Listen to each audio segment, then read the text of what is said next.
My husband accused me of abandoning our newborn.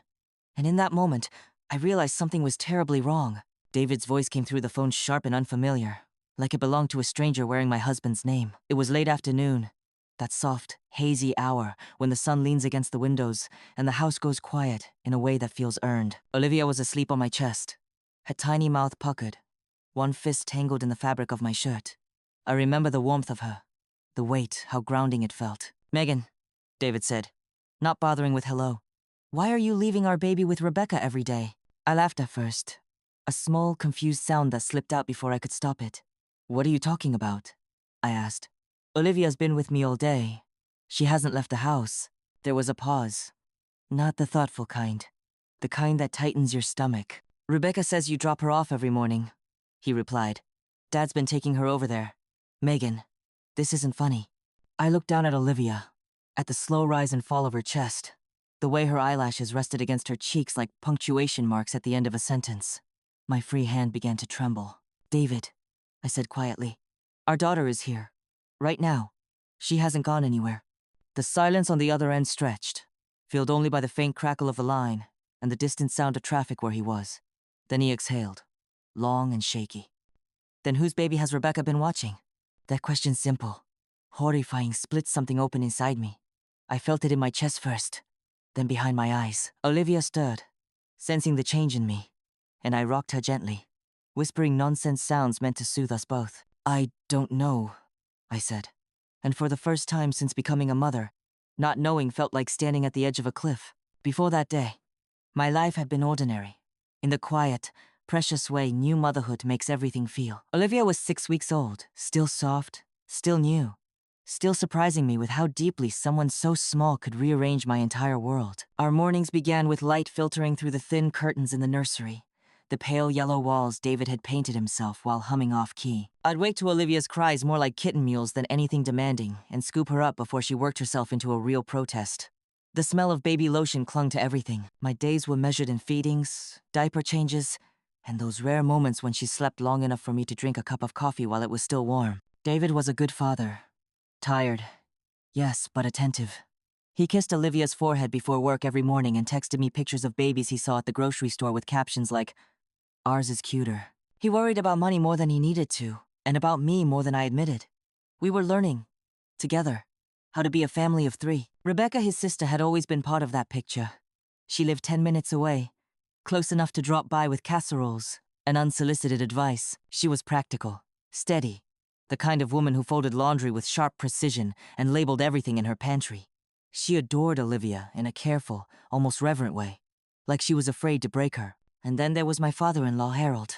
Harold had always been present. Not warm, exactly, but involved in a way that made him feel unavoidable. He liked schedules, liked order, liked being seen as the man who held the family together. He'd raised David and Rebecca with a firm hand and a louder voice, and while time had softened his edges, the need for control lingered like a shadow. Since Olivia's birth, Harold had been offering help constantly.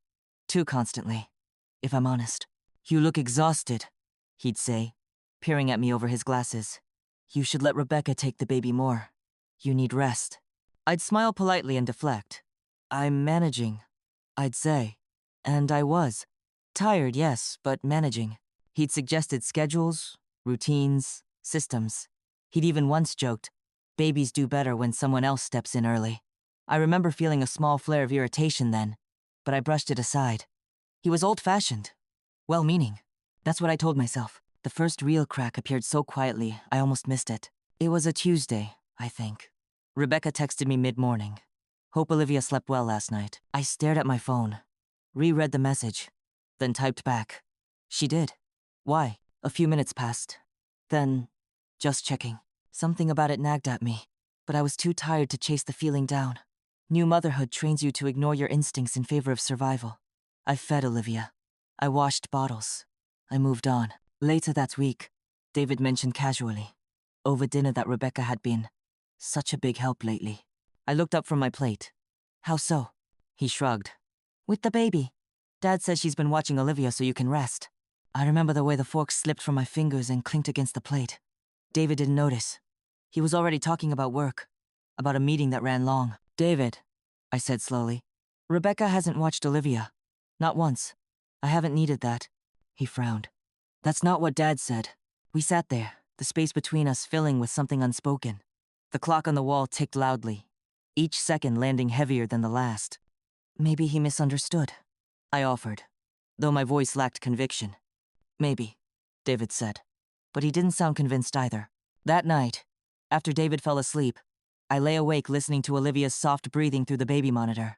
My mind replayed Harold's comments, Rebecca's text, David's confusion. The pieces didn't fit, but they were close enough to scrape against each other in the dark. By morning, I had decided to let it go. Families miscommunicate. People assume. Not everything is a crisis. But that afternoon, when David called angry, accusing, certain that fragile decisions shattered after we hung up, I sat on the couch with Olivia in my arms, the house suddenly too quiet. My heart raced as I scrolled through my phone, pulled up Rebecca's number. I hesitated. Then I pressed call. She answered on the third ring. Megan? Rebecca, I said, forcing my voice to stay steady. We need to talk. Right now. There was a pause. Then, carefully. Is everything okay? I looked down at my daughter, at the life I was supposed to be protecting. No, I said. I don't think it is. And in that moment, I had no idea how deep the truth would cut, or how many lives it was about to unravel. Rebecca's house had always smelled like lemon cleaner and quiet decisions. Even before I pulled into her driveway, my hands were sweating on the steering wheel. Olivia was strapped into her car seat behind me, making those small, rhythmic noises that meant she was half asleep and content. That sound, soft and trusting, felt like a weight on my conscience. Whatever I was about to learn, I knew it would change something fundamental. You don't confront family unless something already feels broken. Rebecca opened the door before I could knock. Her smile appeared out of habit, then faltered when she saw my face. Megan, she said carefully. What's wrong? I stepped inside without answering. The familiar beige walls suddenly foreign. There was a baby swing set up near the window. That alone made my stomach drop. Rebecca followed my gaze and went still. You should sit down, she said. I don't want to sit, I replied. My voice sounded steadier than I felt. I want to know why my husband thinks I've been dropping Olivia off here every day. Rebecca's mouth opened, then closed again. She looked past me, toward the hallway, as if expecting someone else to appear and rescue her from the moment. Dad told me, she began, then stopped. Harold told you what? I pressed. She swallowed. That you were overwhelmed. That you didn't want to worry anyone. He said you asked him to arrange help, and that I shouldn't bother you with questions because you needed space. The room tilted slightly, like I'd stood up too fast. And the baby? I asked. The one you've been watching? Rebecca hesitated. Just a second too long. He brought her, she said quietly. Every morning, around 9, I felt a cold, hollow sensation spread through my chest. Brought who, Rebecca? A baby, she whispered. A little girl. He said she was Olivia. My hands clenched into fists. You've seen my daughter. You were at the hospital. You've held her. I know, she said quickly, tears filling her eyes. I know. But newborns change so fast. And Dad, he had her paperwork. A diaper bag with your name on it. He said you were struggling and didn't want anyone to judge you. Something inside me snapped not loudly, but completely. You never called me, I said. You never texted. He told me not to, she said, her voice breaking. He said it would embarrass you, that you'd feel like we were taking over. I laughed then. A sharp, humorless sound that startled Olivia awake. She began to fuss, and I lifted her from the car seat, holding her close. Rebecca stared at Olivia, really looked at her.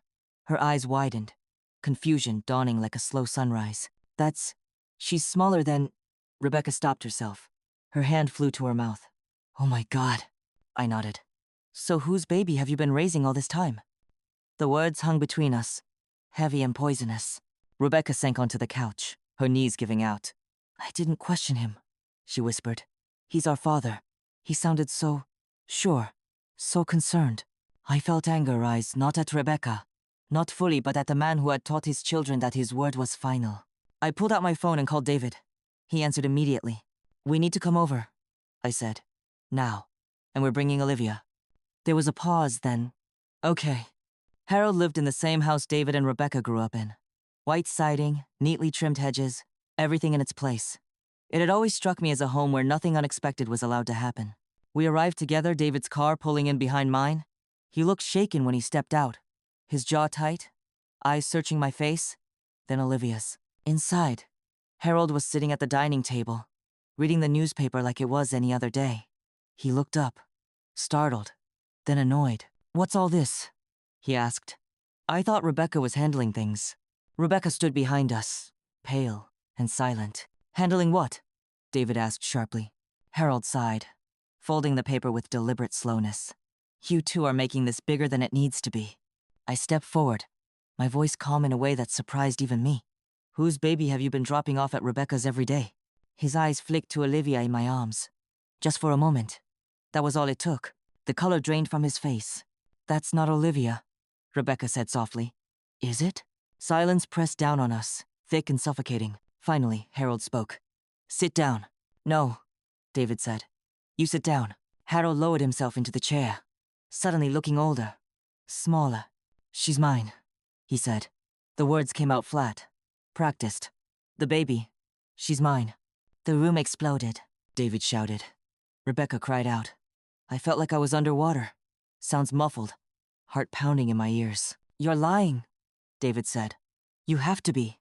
"I had an affair," Harold continued, staring at the table. "Years ago. It ended. I thought it was done." "And the mother?" I asked, my voice barely above a whisper. "She couldn't handle it," he said. "She wanted nothing to do with the child. I wasn't about to let my granddaughter." He stopped himself. "My daughter end up in the system." "So you used us," I said. "You used my baby as a cover story." "I needed help," he snapped. "And Rebecca was available. It was temporary." Rebecca let out a sob. "You let me believe I was helping Megan," she said. "You let me think I was protecting her." Harold finally looked up. "I did what I had to do." David stepped forward, his hands shaking. "You destroyed our trust," he said. "All of it." "And Mom?" I asked. "Does she know?" Harold's shoulders slumped. "No." I turned to David. "We need to tell her." Harold looked up sharply. "You will do no such thing." David met his gaze, steady and unyielding. "You don't get to decide that anymore." And in that moment, the man who had controlled his family for decades lost his grip completely. We told her that same evening. There was no way to soften it. No careful arrangement of words that could make the truth land gently. Some things arrive like storms. You either face them or you hide. And hiding only makes the damage worse. David's mother, Eleanor, was in her small back garden when we arrived. She had been pruning the rose bushes, her gloves laid neatly on the stone bench beside her. The air smelled like cut stems and damp soil. I remember thinking strangely how much care she put into things that needed tending. How unaware she was that everything she'd built was about to be uprooted. She smiled when she saw us, her eyes lighting up at Olivia. "There's my girl," she said, wiping her hands on her apron. "Come to Grandma." I hesitated, then passed Olivia to her. Eleanor cradled her instinctively, kissing her soft hair. Watching her love my child made what we were about to say feel almost cruel. Almost. Harold stood off to the side, arms crossed, jaw tight. He hadn't said a word since we left his house. The silence around him felt defensive, rehearsed. "Eleanor," David said gently, "we need to talk." She looked up, sensing the tension. "Of course," she said. "Is everything all right?" "No," I said. My voice trembled despite my effort. "It isn't." We moved inside. Eleanor settled into her chair, Olivia still in her arms. She glanced between us, confusion deepening into concern. Harold cleared his throat. "This is unnecessary," he muttered. David ignored him. "Mom," he said, "Dad has been lying to us." Eleanor frowned. "About what?" "The baby Rebecca's been watching," David continued. "The one Dad said was Olivia." Eleanor looked to Harold. "What baby?" That was the moment his face crumpled. "Just a little. Enough. It's mine," he said again, softer this time. "She's my daughter." The room seemed to contract around us.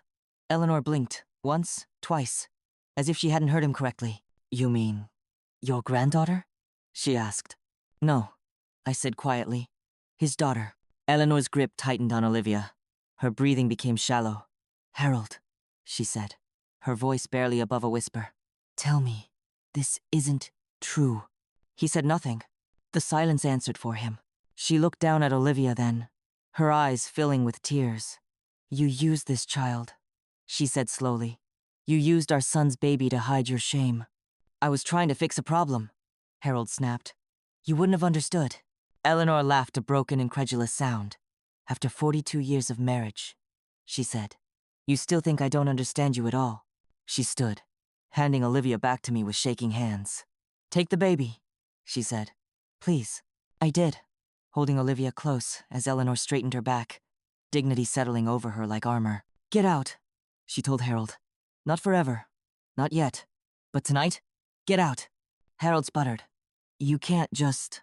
"I can," she said firmly. "And I am." He looked at David, at Rebecca, at me.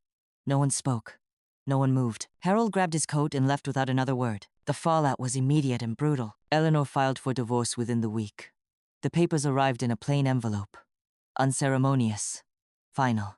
David helped her find a lawyer. Rebecca moved in with her temporarily, guilt weighing heavily on her, despite none of this being her fault. And the baby, the other baby, became the question no one wanted to answer. "She's innocent," Eleanor said one evening as we sat at our kitchen table, Olivia asleep in my arms. "Whatever he's done, that child didn't ask for any of it." "I know," I said, "but he manipulated all of us." Eleanor nodded. "That's why I won't raise her for him." Child services became involved. The mother signed over her rights. Harold fought briefly, loudly, but without allies. His arguments fell flat. The court granted him supervised visitation only. The rest of the time, the baby was placed with a foster family. I felt a strange mix of relief and sorrow. No one wins in a situation like that. There are only survivors. David struggled more than he admitted. He stopped answering Harold's calls entirely. Some nights, I found him sitting in the dark living room, staring at nothing. "I don't recognize him," David said once. "I don't recognize who I come from." I sat beside him, resting my head on his shoulder. "You're not him," I said. "You never were." Rebecca, too, carried her own burden. "I should have known," she said, over and over. "I should have called you." "He raised you to trust him," I reminded her. "That's not your failure." Slowly, painfully, we began to rebuild. Eleanor became a different woman once the truth was out. Lighter in some ways, stronger in others. She joined a walking group. She laughed more. She held Olivia like she was holding the future carefully, deliberately. One afternoon, as we sat on her porch, Eleanor turned to me and said, "Thank you." "For what?" I asked. "For telling the truth," she said. "Even when it hurt." I watched Olivia sleep. Her tiny fingers curled around mine. "Some les rôtent quietly. Others poison entière families." Harold lost his reputation, his marriage, his children's trust. The control he'd clung to for decades evaporated under the weight of his own choices. And us? We chose honesty. We chose each other. Healing doesn't arrive all at once. It comes in fragments, small, unremarkable moments that only feel important once you look back and realize how far you've come. For us, it began with Sunday dinners. Eleanor started inviting us over again after the divorce papers were filed. At first, the invitations felt tentative, like she wasn't sure she was allowed to gather her family anymore. We came anyway. David, Rebecca, Olivia, and me, 4 chairs around a table that used to feel crowded with secrets. The first dinner was quiet. Too quiet. Forks scraped against plates. The clock ticked louder than usual. Eleanor served roast chicken and potatoes, the same meal she'd made for decades. But everything tasted slightly different now, like the recipe had changed even though it hadn't. "I keep expecting him to walk in," Eleanor admitted, breaking the silence. "Old habits." David nodded. "Me too." Rebecca stared at her plate. I still hear his voice in my head sometimes, telling me what I should do. Eleanor reached across the table and squeezed her hand. "It will fade," she said. "Control always sounds louder after it's gone." Those dinners became a ritual. Not perfect, not joyful at first, but honest. We talked about small things. Work, weather, Olivia's milestones. Slowly, laughter found its way back to the table. Tentative but real. Olivia grew quickly. Her cries softened into coos. Her fists opened into curious hands that reached for faces, hair, the edge of the world. She became our anchor, a reminder that something new could grow even from wreckage. Rebecca surprised us all by stepping into a role she hadn't known she wanted. "I don't want to be defined by what Dad did," she said one afternoon, rocking Olivia gently. "I want to be someone she can trust." And she was. Rebecca became Olivia's favorite person after us singing to her, reading books in silly voices, showing up without expectation. Watching her love my daughter healed something in me I hadn't realized was bruised. David, too, changed. He went to therapy. At first, reluctantly, then with growing openness. He talked about control, about fear, about the pressure of being raised by someone who believed authority was love. "I used to think strength meant never questioning him," David said once, his voice thick. "Now I know strength is choosing differently." I loved him more for that admission than for anything else he'd ever done. As for me, I had to reckon with my own feelings, my anger, my violation, the quiet terror that someone had used my child's existence as a shield for their lies. There were nights I couldn't sleep, imagining the other baby alone, confused, growing up in the shadow of a scandal she never created. One evening, I voiced that guilt aloud. Does it make me selfish? I asked Eleanor. That I'm relieved she's not part of our lives. Eleanor considered that. No, she said gently. It makes you human. Compassion doesn't require self-sacrifice to the point of harm. That was a lesson I needed. Months passed. The court finalized the divorce. Harold's name became something we didn't say unless necessary. He tried, occasionally, to reach out to David, to Rebecca. They didn't answer. I need distance, David said. Not revenge, just peace. And peace, slowly, came. One afternoon, nearly a year later, we gathered in the backyard for Olivia's first birthday. Eleanor hung streamers. Rebecca baked a cake shaped like a sunflower. David chased Olivia through the grass, her laughter ringing out like a bell. I watched them from the porch, my heart full in a quiet, steady way. Eleanor came to stand beside me. You know, she said, families aren't broken by truth. They're broken by lies. I nodded. I used to think keeping the peace meant staying quiet. She smiled sadly. So did I. As the sun dipped low, we sang to Olivia, our voices imperfect, overlapping. She smashed cake into her hair and clapped for herself, proud and delighted. In that moment, I realized something important. We hadn't just survived a betrayal. We had chosen a different legacy, one built on transparency, accountability, and love that didn't demand silence as its price. The days after Olivia's first birthday carried a softness I hadn't expected. The chaos and storm of the past year had settled into a calm I dared to call healing. But beneath the surface, there was still work to do, quiet, persistent work, especially within ourselves. One afternoon, I found myself sitting on the couch, Olivia asleep beside me, David and Rebecca chatting softly in the kitchen. The smell of freshly brewed coffee mingled with the faint scent of baby lotion. I traced the tiny lines on Olivia's hand with my finger and felt a swell of gratitude. Yet, even in this peaceful moment, the wounds lingered. I caught myself wondering about the other baby the daughter Harold had brought into Rebecca's care without our knowledge. Who was she now? Did she know what her father had done? Did she feel abandoned by a family she never truly had? It was Rebecca who brought up the subject first. We were cleaning up after dinner when she said quietly, "Have you thought about the baby? The one Dad left with me." I paused, drying a dish. "Every day." Rebecca nodded. "I've been in touch with the agency that's helping her. She's doing well, but it's hard. No family, no real home yet." I swallowed the lump in my throat. "I want to help," I said, almost whispering. "I want to do something." Rebecca looked surprised. "You mean, like foster? Or adoption?" "No," I said quickly. "Not that, but maybe something else. Support, visits, a chance for her to know she's not alone."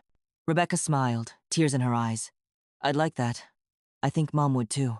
David came over then, wrapping an arm around both of us. "We're a family," he said softly. "Not perfect, but real. Maybe we can expand that definition." In that moment, the weight of what Harold had done didn't feel so heavy. Maybe because we weren't carrying it alone anymore. The next few weeks were a series of tentative steps calls to the agency. Visits arranged with social workers. Introductions made in carefully supervised settings. The baby, whom we learned was named Lily, was shy and cautious at first, but slowly she warmed to Rebecca's gentle presence. Watching Rebecca cradle Lily reminded me of the power of choice, how we could decide to break cycles or repeat them. Rebecca's commitment to this child was a quiet rebellion against her father's lies. Meanwhile, David and I worked on rebuilding our marriage. Trust, once shattered, doesn't mend overnight. There were nights of silent tears, mornings of awkward conversations, but also moments of profound connection, hand on a back, a shared glance, laughter over inside jokes. One evening, after putting Olivia to bed, David turned to me. "Thank you," he said, "for fighting, for believing, for staying." I smiled, though my heart ached with the memory of everything lost. We did it together. We knew the road ahead wouldn't be without bumps. Harold's name still cast a shadow, but it no longer defined us. We had reclaimed our story, and perhaps, most importantly, we had created space for healing not just for ourselves, but for the children caught in the crossfire of adult mistakes. Word of the scandal, Harold's secret, the baby. The deception didn't stay hidden long. Families talk. Neighbors notice. Friends whisper. The truth had a way of finding the light, no matter how much we tried to contain it. One afternoon, I was at the grocery store, pushing a cart with Olivia nestled in the seat, when I heard a familiar voice behind me. "Megan?" I turned. It was Linda, my neighbor from down the street, someone I'd shared cups of coffee and garden tips with before. Her eyes were wide, a mixture of sympathy and curiosity. "I heard about your father-in-law," she said softly. "Must be so hard." I nodded, not trusting myself to speak. "It's such a small town," she continued. "People are talking." That was the truth of it. Our family drama had become a quiet spectacle. But rather than feeling humiliated, I felt relieved. The secrecy was gone. The lies were exposed. When David and I returned home, he found me sitting on the porch, staring at the setting sun. "They know," I said. "Everyone." David sat beside me. "And that's okay," he said, "because we told the truth. We made a decision together to face the community honestly, to speak when asked, to never hide behind silence again." Eleanor became a pillar in this.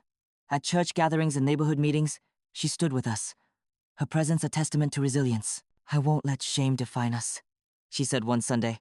"Not after all we've been through." Her strength inspired others. Slowly, the whispers softened. Support replaced judgment. We were no longer the family with a scandal, but a family who faced hardship with integrity. Meanwhile, Harold's world unraveled publicly. Friends distanced themselves. His position at the local business was terminated quietly, but firmly.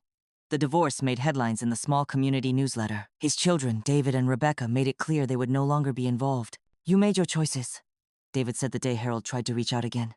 "Now live with them." Harold's isolation was palpable, but we never gossiped. We didn't celebrate his downfall. We honored our own boundaries and dignity.